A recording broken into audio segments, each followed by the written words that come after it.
তার কিতাবের নাম রেখেছেন আল কোরআন, নিজে তার কিতাবের নাম রেখেছেন ফুরকান, নিজে তার কিতাবের নাম রেখেছেন যিকর, নিজে তার কিতাবের নাম রাখলেন তানজিল।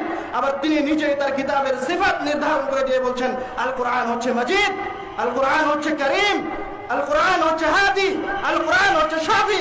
কিভাবে আপনি আল্লাহ রাব্বুল আলামিনের রেখে যাওয়া নামকে, আল্লাহ রাব্বুল আলামিনের বলে যাওয়া নামকে অবজ্ঞা করে নিজে বলছেন শরীফ?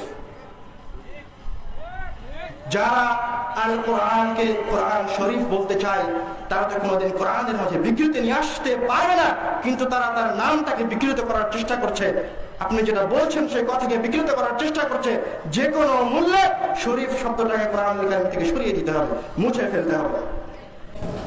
যেমন বাপ তেমন বেটা, শুনলেন তো শেখ আব্দুর রহিম বিন আব্দুর রাজ্জাক কীভাবে জোরালো কণ্ঠে বললেন যে কোরআনের নামকে কোরআন মাজিদ হবে কোরআন শরীফ কি করে